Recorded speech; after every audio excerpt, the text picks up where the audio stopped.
And we are back now with new Green Bay Metro Fire Chief Matthew Knott. Chief, you've been on the job just a short time. Sure. Have you made any changes to the way the department is run? Well, actually not really. You know, when we looked at this organization, I said my first mission is to just listen, to be out and listen to our firefighters, listen to our citizens, and really understand what we're doing well, where some opportunities are. So we had a lot of one-on-one conversations. The first 6 weeks or so is just that, to listen and see what we're doing well, and perhaps what some opportunities are. So we've made a couple subtle changes on some of the safety practices we do. We anticipate, you know, some changes in the future, but again, all these things are going to be subtle. Chief Litton and the crew that was here before did a fantastic job, and you know, they should be all very proud of how this department is run, and all the operations. Our personnel are really what makes it easy for me. And you know, my goal the first 6 weeks or so has just been to go out to the stations, listen to our firefighters, and figure out what we're doing well and where some of those opportunities for change do exist. So the immediate goal is listening. Do you have any long-term goals? Sure. One of the long-term goals is really, you know, to develop a strategic plan. You know, we're a large organization, and really what we want to do is get the input from our stakeholders, which include, you know, business leaders, our elected officials, and our firefighters, to really figure out what our direction looks like in the future.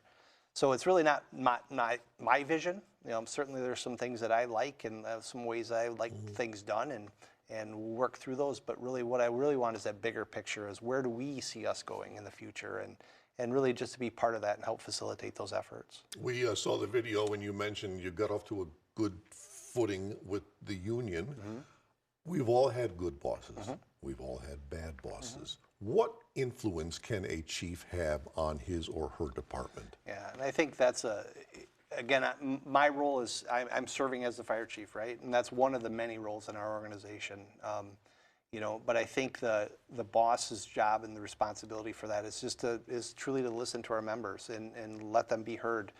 We have a lot of great people with a lot of great ideas and a lot of great input and different perspectives that they can provide. So my job is to be there to help facilitate that. Certainly, like I said, my background, my experiences, I have some ways of doing things, but not necessarily are they the right way sometimes. But I think as a team, we work together, and that's what the fire service is all about. So listening to the other members of our organization and making sure that their voices are heard and they have input to the process. And when we do make change, everybody knows why. It's not just because we're just doing it to change. It's because here's exactly the reasons why we're changing. Are you getting the feeling, getting the impression that people are glad to be listened to? Yeah, and I think, like I said, we've heard that, and it's you know, like I said, that's my leadership style, is to be out, being on the ground, going to incidents, making sure that our firefighters are heard and involved in the processes that we have. So, so far it's been great. Like I said, we have a great relationship with our firefighters, and look forward to that continuing and making sure that my job is to provide for their needs. The structure of your department, is it still firefighters, EMTs, and paramedics? Correct. And so we have, obviously we have, you know, paramedics on all of our fire apparatus. We have paramedics on our ambulance companies, obviously, too. So, you know, we have a variety of roles and responsibilities. You know, the fire department is kind of that go-to service. So if there's any emergency whatsoever, call the fire department. We'll respond, and we'll help you mitigate that situation. So, you know, we have people with all kinds of skill sets, and that's really what makes us so strong. What are their schedules like? We hear the horror stories of, you know, 9 days on and how many off. And it's you know, it's a unique schedule. It certainly is. And, you know, our job, we respond 24 hours a day. Right. So our schedules are variety, but it's basically there's periods of time where you do 24 hours on, 24 hours off. And then a block where you're off for a little bit extended period of time too. So it's certainly an interesting schedule, but it works to provide for a lot of value for us as a city to make sure we have response coverage at all times, but then also for the firefighters too, to provide them the time that they need to be home with their families, because again, they're here 24 hours at a time.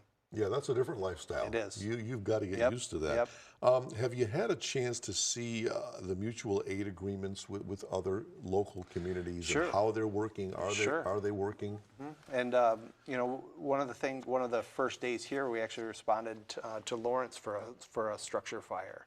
So you know, we are part of a wider mutual aid where we rely on partner agencies to provide services for us, and we provide services for them. So it is a give and take, and it works very well. Lawrence, that was the daycare center Correct. out on the highway. Correct. Correct. For you, a literal baptism by Yep. fire. Yep. And you know, again, you know, familiar with MABUS and how it works. That mutual aid program was really developed here in Illinois. So, you know, and I've had a lot of experience with that. And like I said, it translates very well up here too. We are back with much more with Chief Knott right after this. Stay with us.